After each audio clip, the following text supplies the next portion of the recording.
लाईफमध्ये first time मी असा video बनवतोय आणि ही त्या मुलीसाठी बनवतोय जे गावाकडं पळून येऊन इकडं लव्ह मॅरेज म्हणजे कोर्ट मॅरेज करतात त्या लोकांसाठी. मी आता डायरेक्ट मुद्द्याचं बोलतोय. माझ्या गाडीमध्ये आता आळंदीवरून एक कस्टमर बसलं, त्यांनी ओला बुक केले होते आणि ते ओला बुक करून दिले होते ते जे कोर्ट मॅरेज करून देतात त्या संस्थावाल्याने बुक करून दिलं होतं. आता त्या मेन मुद्दा म्हणजे असा की त्या दोघांकडं मोबाईल पण नव्हता.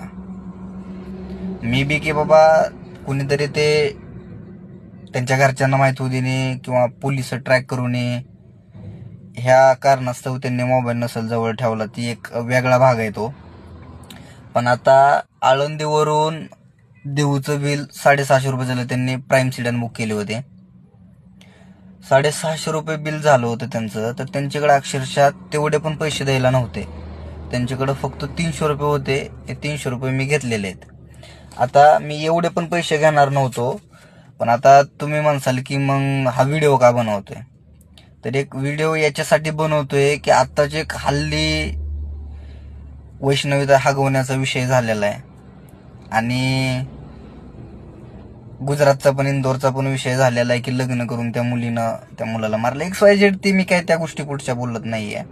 फक्त त्या मुलीला एवढंच सांगायचंय की तुम्ही कुठल्या गोष्टीचा विचार करून ह्या सगळ्या गोष्टी करताय.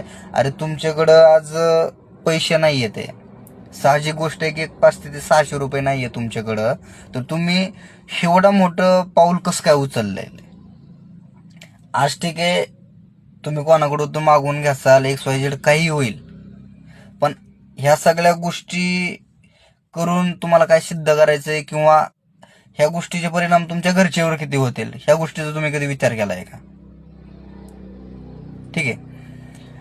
आणि असं ह्या व्हिडिओमधून सांगण्यासारखं आता मला तर खूप काही सांगायचंय, पण मी एवढं काय म्हणजे माझ्या स्वार्थासाठी हा व्हिडिओ बनवत नाही की मी कुठेतरी व्हायरल व्हावा किंवा काय, त्यातून मला काय स्वार्थ नाहीये.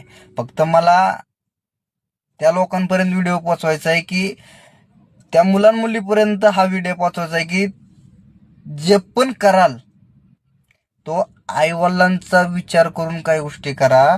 जेवढ्या वाटतात तेवढ्या काही गोष्टी सोप्या नसतात.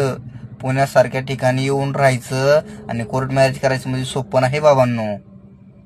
एक आज माझ्यासोबत हा प्रसंग घडलाय, माझ्या डोळे देखत घडलाय म्हणून हा व्हिडिओ बनवलाय मी. ठीक आहे. तर प्लीज त्या तरुण पिढीला एवढं सांगायचं की बाबा असं काही करू नका. तुमच्या स्वतःच्या लाईफचा तरी विचार करा. धन्यवाद.